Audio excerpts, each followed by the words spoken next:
تم ستاروں کی، چاند کی اور سورج کی پرستش کرتے ہو، میں تو تمہارے ٹھہرائے ہوئے ان شرکوں سے، ان شریکوں سے بری ہوں۔ انی وجہت وجہ للذی فطر السماوات والارض حنیفا، میں نے تو اپنا چہرہ بالکل یکسو ہو کر اس ذات کی طرف کر لیا جو آسمان و زمین کا تخلیق کرنے والا ہے، یعنی ان چاند، سورج اور ان تاروں کا بھی خالق ہے۔ وما انا من المشرکین، اور میں نہیں ہوں مشرکوں میں سے۔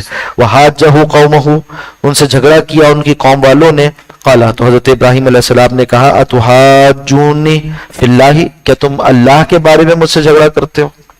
یعنی جو سب سے بڑی حقیقت ہے توحید، اس بارے میں تم مجھ سے جھگڑا کرتے ہو۔ وقد ہدانی، جبکہ اس نے مجھے ہدایت کا راستہ دکھا دیا، یعنی یہ کہ میں نے بھی تمہیں اس کے بتانے پر ایسی حجت، آخری حجت، دلیل کے درجے میں وہ بات سکھائی جس کے بعد تمہارے پاس کوئی اس کا جواب موجود نہیں، تمہیں چاہیے تھا کہ ایمان لاتے، تم مجھ سے جھگڑا کرتے ہو۔ ولا اخاف ما تشركون به، اور میں نہیں ڈرتا ان شریکوں سے جن کو تم ٹھہراتے ہو معبود، الا یشاء ربی شیئا، ہاں سوائے اس کے کہ اللہ ہی کچھ چاہے، یعنی میرے ساتھ تمہارے معبودان باطل کچھ برا نہیں کر سکتے۔ وہ کہتے تھے کہ ابراہیم تم ایسی باتیں نہ کرو، ان کی پھٹکار تم پر پڑ جائے گی۔ تو حضرت ابراہیم فرماتے ہیں کہ میں تمہارے ٹھہرائے ہوئے باطل معبودوں سے نہیں ڈرتا، ہاں میرا رب میرے ساتھ کچھ چاہے تو وہ ہو کر رہے گا۔ وسع ربی کل شیء علما، اور گھیر لیا ہے میرے رب نے ہر شے کو اپنے علم کے اعتبار سے۔ افلا تتذکرون، تو کیا تم نصیحت حاصل نہیں کرتے؟ وکیف اخاف، اور میں کیوں کر ڈروں، ما اشرکتم، اس سے جن کو تم شریک ٹھہراتے ہو، ولا تخافون، جبکہ تم نہیں ڈرتے، انکم اشرکتم باللہ، باوجود اس کے کہ تم نے اللہ کے ساتھ شریک ٹھہرا لیے، ما لم ينزل به علیکم سلطانہ، ایسی چیزوں کو شریک ٹھہرایا جن کے بارے میں اللہ نے کوئی دلیل نازل نہیں کی، یعنی شرک کے بارے میں کوئی دلیل ہو ہی نہیں سکتی۔ فأی الفریقین احق بالامن، اب ذرا غور کر کے ایک نتیجے تک پہنچو اور بتاؤ، فأی الفریقین، کون سا فریق، یعنی ایک توحید والا فریق ہے اور ایک شرک والا فریق ہے، احق بالامن، کون زیادہ امن کا حقدار ہے، کون ایمان میں صحیح ہے، کون صحیح ایمان کا حامل ہے، ان کنتم تعلمون، اگر تم جانتے ہو۔ یعنی دلائل عقلیہ اور دلائل نقلیہ سارے استعمال کر لو، اپنے مشاہدات کو بھی استعمال کر لو، اپنے تجربات کو بھی، اور جو خبر میں تمہارے پاس لے کر آیا ہوں وہی کی بنیاد پر اس کو سامنے رکھو اور بتاؤ کہ ان تمام دلائل کی روشنی میں کون سی بات مبنی برحق ہے، ایمان کس کا صحیح ہے۔ صحیح ایمان تو وہ ہے جو اللہ نے نازل فرمایا، الذین آمنوا، وہ لوگ جو ایمان لائے، ولم یلبسوا ایمانہم بظلم، اور انہوں نے خلط ملط نہیں کیا اپنے ایمان کو ظلم کے ساتھ۔ ظلم سے مراد کیا ہے؟ کوئی بھی گناہ کرنا اس میں شامل ہو سکتا تھا۔ تو صحابہ اکرام یہ آیت سن کر پریشان ہوئے، انہوں نے رسول اللہ صلی اللہ علیہ وسلم سے سوال کیا، بخاری کی روایت ہے کہ اینا لم یظلم نفسہ، یا رسول اللہ ہم میں سے کون ہے جس نے اپنے اوپر ظلم نہ کیا ہو کبھی، یعنی کوئی بھی گناہ نہ کیا ہو۔ تو آپ صلی اللہ علیہ وسلم نے پھر قرآن حکیم کی اس آیت کی شرح فرمائی سورہ لقمان سے کہ ان الشرک لظلم عظیم، کہ بے شک شرک تو ظلم عظیم ہے، یہاں مراد شرک ہے۔ فرمایا ولم یلبسوا، انہوں نے مخلوط نہیں کیا، ایمانہم، ملایا نہیں اپنے ایمان کو، بظلم، شرک کے ساتھ، اولئک لہم الامن، یہی وہ لوگ ہیں جو امن والے ہیں، وہم مہتدون، اور وہ ہدایت یافتہ۔ وَتِلْكَ حُجَّتُنَا، اور یہ ہماری طرف سے دلیل تھی، آتَيْنَاهَا ابراہیم، جو ہم نے ابراہیم علیہ السلام کو عطا کی تھی، عَلَىٰ قَوْمِهِ، ان کی قوم کے بالمقابل۔ یہاں سے واضح ہو گیا کہ وہ جو پورا مکالمہ تھا وہ اللہ کی طرف سے ایک دلیل کے طور پر سکھایا گیا تھا، نہ کہ حضرت ابراہیم علیہ السلام کے غور و فکر کے مختلف مراحل میں۔ جیسے کہ عرض کیا تھا کہ ایک فتنہ آج کل یہ بنا ہوا ہے کہ لوگ کہتے ہیں کہ جو ایمان حاصل ہے، یعنی پیدائشی طور پر مسلمانوں کے ہاں پیدا ہونے کی وجہ سے، یہ بڑی حقیر چیز ہے۔ اصل ایمان تو وہ ہے جو غور و فکر سے حاصل ہو۔ جیسے یہ فتنہ، اسی طرح یہ بھی ایک فتنہ ہے، وہ سمجھتے ہیں کہ ایمان جب تک غور و فکر کا نتیجہ نہ ہو اور وہ شعوری نہ ہو، ایک خاص معنی میں کہ فلسفیانات دلائل پر غور کر کر پھر وہاں تک نہ پہنچا جائے، اس وقت تک ایمان نہیں ہوتا۔ حالانکہ حقیقت یہ ہے کہ ایمان اصلاً تقلیدی ہوتا ہے، کہ جو حقائق ایمان ہیں ان کو تو کوئی فلسفے سے پہنچ ہی نہیں سکتا، کبھی نہیں پہنچ سکتا، غور و فکر سے ان تک پہنچ ہی نہیں سکتا۔ ہاں، صرف اتنا جان سکتا ہے غور و فکر سے کہ جو ذرائع غور و فکر مجھے دیے گئے وہ ناقص ہیں۔ عقل یہ پہچان سکتی ہے کہ وہ نارسا ہے، بس اس سے آگے عقل پہچان کچھ نہیں سکتی۔ اس سے آگے تو ایمان ہوتا ہی وہ ہے جو سمعی ہے، سنا جاتا ہے۔ انبیاء اکرام علیہ السلام کے بتائے ہوئے سے، خبر سے آئی ہوئی باتوں پر ایمان لایا جاتا ہے۔ تو ایمان تو شعوری ہو نہیں سکتا ان معنی میں کہ حقائق ایمان کا اس دنیا میں رہتے ہوئے انسان کو شعور ہو جائے۔ شعور ان چیزوں کا ہوتا ہے جو اس کے مشاہدے میں آتی ہیں، اس کے حواس خمسہ کی گرفت میں آتی ہیں۔ ایمان سمعی ہوتا ہے کہ وہ خبر جو رسول اللہ صلی اللہ علیہ وسلم نے پہنچائی اس کو تصدیق کرتا ہے انسان۔ اس سے پہلے کا مرحلہ یہ ہے کہ عقل سے یہ پہچان جائے کہ عقل ناکافی ہے، نارسا ہے۔ فرمایا کہ اور یہی جو دو پہلو ہیں یہی فرق کرنے والے ہیں ہمارے حکمائے اسلام جو مسلمانوں کے متکلمین گزرے اور وہ جو حکمائے اسلام مستشرقین اشراقی گزرتے ہیں. یعنی جس طرح معتزلی ہیں وہ ایمان کو عقلی بناتے تھے، یہ اعتزالی موقف ہے، اور جو متکلمین ہیں یعنی عقیدے کے ماہرین اہل سنت کے وہ ایمان کو عقلی نہیں بناتے، وہ کہتے ہیں یہ سمعی ہے. تو ایک ایسا نزع ہے، ایک ایسا اختلاف ہے جو تاریخ اسلام میں چلتا ہے، مگر بدقسمتی سے بعض لوگ اپنی یعنی خیر خواہی کے باوجود، نیک نیتی کے باوجود اس مسلمانوں کے پچھلے زمانے میں پائے جانے والے اس نزع سے ناواقف ہونے اور اس وقت کے مجرمین کے طریقے سے ناواقف ہونے کی وجہ سے آج اس بات کو مسلمانوں کے لیے اچھا بنا کر پیش کر رہے ہیں جسے کئی صدیوں پہلے رد کر دیا گیا. بتایا گیا کہ ایمان کا شعوری یا عقلی ہونا کوئی مطلوب بات نہیں. فرمایا کہ اولئک لهم الامن، یہی امن والے ہیں، وہم مہتدون اور یہ ہدایت یافتہ ہیں. وتلک حجتنا، اور یہ دلیل تھی ہماری طرف سے، آتیناھا ابراہیم، جو ہم نے ابراہیم کو عطا کی، علی قومہ، ان کے قوم کے بالمقابل. نرفع درجات من نشاء، ہم بلند کرتے ہیں درجات جس کے چاہتے ہیں. ان ربک حکیم حلیم، اور بے شک آپ کا رب بڑی حکمت والا، خوب جاننے والا ہے. ووہبنا لہ اسحاق و یعقوب، اور ہم نے عطا کیے ان کو اسحاق و یعقوب، یعنی اسحاق جیسی اولاد اور یعقوب جیسا پوتا.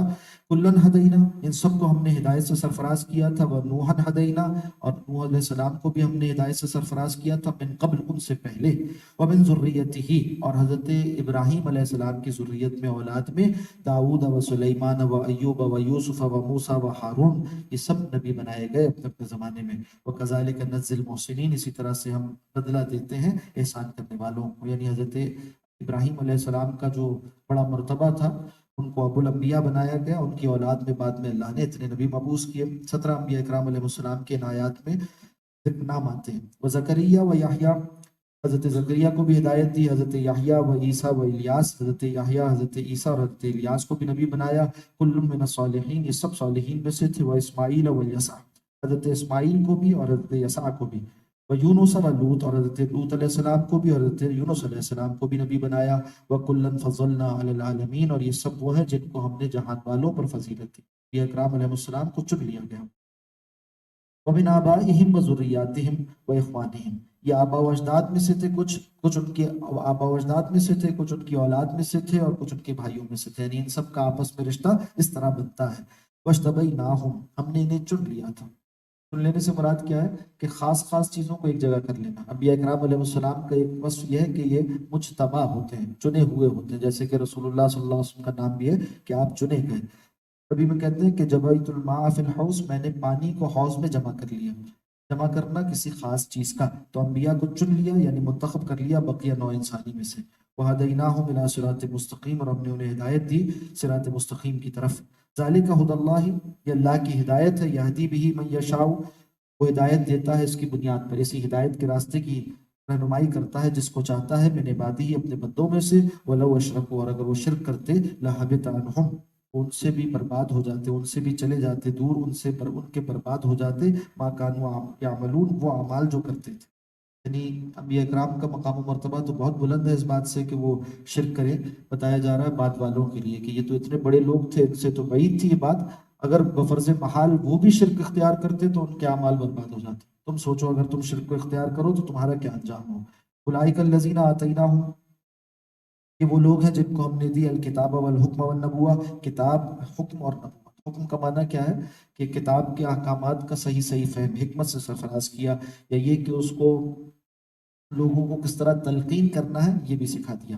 من یکفر بہا ہؤلاء، اور اگر اس کا انکار کرتے یعنی اللہ کے نازل کردہ کا انکار کرتے یہ لوگ، فقط وکلنا بہا، یعنی یہ لوگ سے مراد کون ہے جو سامنے موجود ہے. آپ صلی اللہ علیہ وسلم کے اولین مخاطبین یعنی مشرکین مکہ. کہا جا رہا ہے کہ ان حقائق کا، ان ایمانیات کا، نازل کردہ کا اگر انکار کرے یہ لوگ یعنی مشرکین مکہ، فقط وکلنا بہا قوما، تو تحقیق ہم نے تیار کر رکھا ہے ایک اور قوم کو، لیسوا بہا بکافرین، جو ان جیسے نہیں ہوں گے، ان جیسا انکار کرنے والے نہیں ہوں گے. مراد کیا ہے کہ آپ صلی اللہ علیہ وسلم کو تقویت پہنچائی جائے گی مدینہ منورہ کے رہنے والے قبائل سے. ایک تفسیر یہ کی گئی. اولئک الذین ھدی اللہ، یہ وہ لوگ ہیں جن کو اللہ نے ہدایت عطا فرمائی. فبہداہ مقتدہ، تو چاہیے کہ ان کی ہدایت کی پیروی کرو، انہی کو اپنے لیے قدوہ بناؤ، اسوہ بناؤ.